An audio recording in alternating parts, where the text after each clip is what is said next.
প্রথমে তোমাদেরকে গুগলের মধ্যে যেতে হবে। গুগলের মধ্যে যে তোমরা কেএনসি যে ওয়েবসাইটটা আছে সেই ওয়েবসাইটটা সার্চ করবে, কেএনসি বলে সার্চ করবে। প্রথম যে ওয়েবসাইটটি আসবে সেই ওয়েবসাইটের মধ্যে তোমরা প্রবেশ করবে। সেখানে ওয়েবসাইটের মধ্যে যাওয়ার পর যারা প্রথম রেজিস্ট্রেশন করবে, এখানে লগইন আর পাসওয়ার্ড অপশন আছে, কিন্তু এখানে তোমাদের প্রথম যেহেতু তোমরা রেজিস্ট্রেশন করবে তো সেহেতু তোমাদেরকে রেজিস্ট্রেশন করতে হবে। অনলাইন রেজিস্ট্রেশন অপশান এখানে জুম করে দেখাচ্ছি। অনলাইন রেজিস্ট্রেশন অপশানে এখানে ক্লিক করবে। এখানে অনলাইন রেজিস্ট্রেশন অপশানে ক্লিক করার পর এখানে তোমাদের ডিটেলস ফিল করতে হবে। তোমরা এখানে মিস্টার মেসেজ সব ফিল করবে। আমি একটা এক্সাম্পল দেখাচ্ছি। এখানে তোমার নাম ফিল আপ করবে, তোমার ইমেল আইডি ফিল আপ করবে। ইমেল আইডি ফিল আপ করার পর তোমার কোর্সটি ফিল আপ করতে হবে। তুমি জিএনএম, বিএসসি, তুমি যেই কোর্সে করছো সেই কোর্সটি তোমাকে ফিল আপ করতে হবে। সেইটি ফিল আপ করার পর তোমাকে এখানে রেজিস্ট্রেশন নাম্বার যে আছে সেটা কিছু ফিল করার দরকার নেই, তোমার মোবাইল নাম্বারটা এখানে ফিল করতে হবে। মোবাইল নাম্বার ফিল করার পর তোমাদের রেজিস্ট্রেশন অপশানটায় ক্লিক করতে হবে। রেজিস্ট্রেশন অপশানটি ক্লিক করার পর তোমাদের আইডি আর পাসওয়ার্ড ক্রিয়েট হয়ে যাবে। আইডি পাসওয়ার্ডটি হলো তোমার যে জিমেল আইডিটি দিচ্ছ ওইটি হচ্ছে তোমার আইডি, আর পাসওয়ার্ড হলো তোমার মোবাইল নাম্বারটা, এখানে যে মোবাইল নাম্বারটা দিবে সেই মোবাইল নাম্বারটা। তো এরপর তোমাকে এটি রেজিস্টার করার পর তোমার আইডিটা আবার এগেন লগ ইন করতে হবে। তোমার এখান থেকে ব্যাক করে তোমাকে আবার সাইটটা ওপেন করতে হবে। ওপেন করার পর এখানে তোমার ইমেল আইডি আর পাসওয়ার্ডটা লগ ইন করতে হবে। তো আমার যেহেতু অলরেডি লগ ইন রয়েছে তো আমি সেহেতু এখানে বসিয়ে দিচ্ছি। তো আমি এখানে আমার পাসওয়ার্ডটা বসিয়ে দিলাম। এবার তোমার যে ক্যাপচারটা রয়েছে সেই ক্যাপচারটা তোমাদেরকে ফিল করতে হবে। তো ক্যাপচারটা ভালোভাবে সবাই ফিল করে নেবে, নাহলে তোমার এরর আসবে। তো ফিল করার পর এখানে লগ ইন অপশানে ক্লিক করতে হবে। লগ ইন অপশানে ক্লিক করলে তোমার প্রথমে লগ ইন হয়ে যাবে পেজটা। এবার প্রথম যে ওয়েবসাইট তোমাকে ফিল করতে হবে পার্সোনাল ডিটেলস। পার্সোনাল ডিটেলসের মধ্যে এখানে তোমার ফিল করতে হচ্ছে রেজিস্ট্রেশন নাম্বার। রেজিস্ট্রেশন নাম্বার এখানে তোমার ফিল করার দরকার নেই কোনো কিছু, আমার যেহেতু অলরেডি হয়ে গেছে তাই এখানে রেজিস্ট্রেশন নাম্বার শো হচ্ছে। রেজিস্ট্রেশন ডেটও কিছু তোমার ফিল করার দরকার নেই। তোমার টাইটেল এখানে টাইটেল নেম অটোমেটিক নিয়ে নেবে, জেন্ডার তোমার অটোমেটিক নিয়ে নেবে, ব্লাড গ্রুপ ফিল করবে, কোন প্রফেশনে তুমি আছো সেই প্রফেশনটা ফিল করবে, এবং তোমার যেই নেম আছে সেই নেমটা ফিল করবে, এবং তোমার বাবার নামটা ফিল করবে, তোমার ডেট অফ বার্থ ফিল করবে, অ্যান্ড বার্থ প্লেস ফিল করতে হবে তোমাকে। এবার নেচার যে তুমি ইন্ডিয়া সিলেক্ট করবে, তোমার ভোটের জন্য এলিজিবল হয়েছে নাকি সেটা সিলেক্ট করবে, আর তোমার ইমেল আইডি মোবাইল নাম্বারটা এটা দেওয়ার পর তোমার এখানে সেভ অপশানে সেভ করতে হবে। এরপর তোমার কন্ট্যাক্ট ডিটেলসের মধ্যে চলে যাবে। কন্ট্যাক্ট ডিটেলসের মধ্যে যাওয়ার মধ্যে তুমি প্রথমে তোমার আধার কার্ডটা কাছে নিয়ে নেবে, কারণ ডিটেলসটা ভালোভাবে ফিল করে নেবে, এখানে কোনো ভুল করবে না। তোমরা প্রথমে তোমাদের গ্রামের নাম, পোস্ট অফিস, ভিলেজ সব ফিল করবে। তোমাদের সিটি অবশ্যই দেবে, তোমার গ্রামের মধ্যে না ইয়ের মধ্যে, যদি গ্রামের মধ্যে হয় সেখানে রুরাল লাগবে, ঠিক আছে। তারপরে স্টেট ওয়েস্ট বেঙ্গল এগুলো সব সিলেক্ট করে নেবে ঠিকঠাকভাবে। ডিস্ট্রিক্টারে পিনকোডটা ভালোভাবে দুবার দেখে নেবে, মোবাইল নাম্বারটা, রেসিডেন্টের মোবাইল নাম্বার, এটা ছাড়া যদি আরও অন্য কোনো নাম্বার থেকে থাকে সেটা ফিল করবে। আর তোমার যদি প্রফেশনাল আর যদি রেসিডেন্টের অ্যাড্রেস সেম হয় তাহলে এখানে মিডিলে যে ব্লু বক্সটা আছে ওটাই ক্লিক করে দেবে। ক্লিক করার পর তোমরা সেভ অপশানে সেভ করবে। এরপর তোমরা চলে যাবে এডুকেশনাল ইনফরমেশনে। এখানে তোমরা সিলেক্ট করে দিতে হবে তোমাদের ডিগ্রি, তোমরা কী নিয়ে পড়াশোনা করেছো। এখানে এএনএম, জিএনএম, বিএসসি সব কিছু অপশান আছে। তো তোমরা এখানে মাস্টলি দেখবে ডিপ্লোমা ইন জিএনএম বলে আছে, ডিপ্লোমা ইন নার্সিং জিএনএম ওটা সিলেক্ট করে নেবে যারা জিএনএম করেছো। যারা বিএসসি তারা বিএসসি সিলেক্ট করে নেবে। সাবজেক্টের জায়গায় কোনো কিছু দেওয়া লাগবে না। তো কোর্স স্টার্ট তোমার কখন হয়েছে, তোমার কোর্স কমপ্লিট যে সার্টিফিকেটটি রয়েছে কলেজ থেকে যেটা প্রোভাইড করবে তোমাকে, অলরেডি কলেজ থেকে যেটা দেবে কোর্স কমপ্লিট সার্টিফিকেটের মধ্যে ওখানে ডেট লেখা থাকবে, তোমরা ভালোভাবে চেক করে নেবে যারা কোন সালে কে পাস করেছো। তো আমি আমার একটা সিলেক্ট করলাম সেপ্টেম্বরে, কোন ইয়ারে পাস করেছো, কোন ইয়ারে স্টার্ট হয়েছে তোমার কোর্সটা সেটা ফিল করে দেবে। কোর্স স্টার্ট ফিল করলে মান্থ আর ইয়ার। এরপর কোর্স অফ স্টার্ট হওয়ার পর তোমার যেটা ফিনিশ হয়েছে ফিনিশটাও তোমার ওখানে থাকবে, কোর্স কমপ্লিট সার্টিফিকেটের মধ্যেই থাকবে। তো পাসিং তোমরা কোন ইয়ারে পাস করেছো কোন মান্থে সেটি এখানে ভালোভাবে ফিল আপ করে নেবে।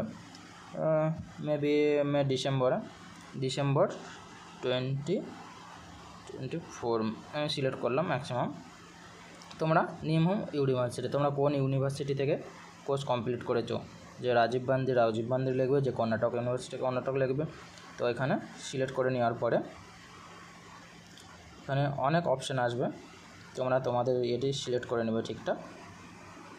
আমি দেখিয়ে দিচ্ছি।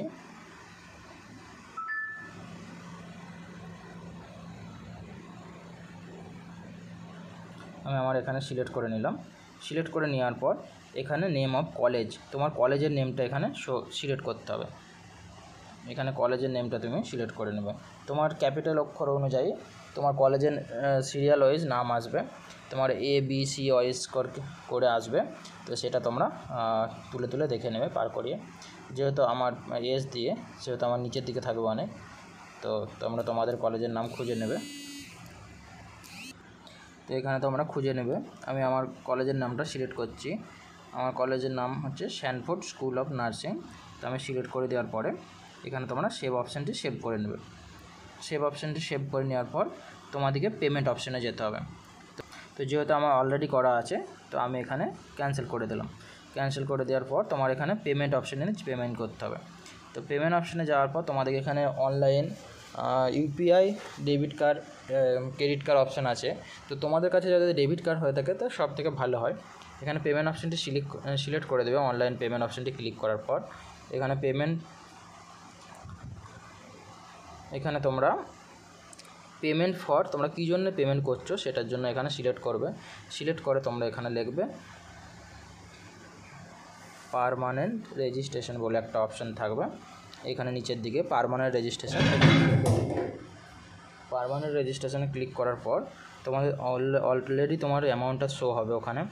তো সেই অ্যামাউন্টটা তোমাদের এখানে মেকে পেমেন্ট অপশানে যাবে। মেকে পেমেন্ট অপশানে যাওয়ার পর তোমার এখানে উইথ কোন ইয়েতে পে করবে, এখানে পে অপশানগুলো অটোমেটিক শো করবে ক্লিক করার পরে। তো যেহেতু আমি পেমেন্ট করে দিয়েছি, পেমেন্ট করার পর সেটা দেখাচ্ছি না, তো আমি এখানে ক্যান্সেল করলাম। পেমেন্ট হয়ে যাওয়ার পর তোমার কিছুক্ষণ ওয়েট করবে, সঙ্গে সঙ্গে ওরা ওখানে দেখাবে যে নো পেমেন্ট বলে অপশানে দেখাবে। ভয় পাওয়ার কোনো কারণ নেই, তোমরা কিছুক্ষণ ওয়েট করে যাবে। কিছুক্ষণ ওয়েট করার পর মোটামুটি হাফ অ্যান আওয়ার 1 ঘন্টা পর তোমরা ওখানে আবার পেজটা লগ ইন করবে নতুন করে। লগ ইন করার পর তোমরা এখানে রিসিভ বলে একটা অপশান আছে, আমি জুম করে দেখাচ্ছি। রিসিভ বলে যে অপশানটি আছে সেই রিসিভ অপশানটি ক্লিক করবে। রিসিভ অপশানটি ক্লিক করলে তোমরা পেমেন্ট পেজটি এখানে খুলবে। যেহেতু আমার নেট অফ হয়ে গেছে, সরি একটু, তো আমি পেজটা জুম করে দেখাচ্ছি। তোমরা রিসিভ অপশানটি ক্লিক করবে। রিসিভ অপশানটি ক্লিক করার পর তোমরা এখানে রিসিভ বলে যে অপশানটা আছে, রিসিভ অপশানে ক্লিক করার পর এখানে আবার রিসিভ যে অপশানটি আছে এখানে ক্লিক করবে। এখানে ক্লিক করার পর তোমার যেই 1000 টাকা যে পে করেছো 1000 রুপিস, সেই 1000 রুপিসের স্লিপটা তোমরা এখান থেকে ডাউনলোড করে নেবে। এখান থেকে ডাউনলোড করার জন্য কিছু না, এখানে 3 ডটে ক্লিক করবে। 3 ডটে ক্লিক করার পর এখানে ডাউনলোড অপশানটি ক্লিক করলে ডাউনলোড হয়ে যাবে। ডাউনলোড হয়ে যাওয়ার পর তোমরা এই পেজটি ব্যাক করবে। পেজটি ব্যাক করার পর সরি আমার এগেন ব্যাক হয়ে গেল। তো ওখান থেকে রিসিপ্টটি ডাউনলোড করে নেওয়ার পর তোমাদের এখানে স্লট বুকিংয়ের, এরপর হচ্ছে মেনিয়ে স্লট বুকিংয়ের এখানে আসতে হবে। তো এখানে তোমরা আবার সেই স্লট বুকিং করার জন্য তোমরা আবার সেই রিসিভ অপশানটিতে যাবে। আমি জুম করে দেখাচ্ছি।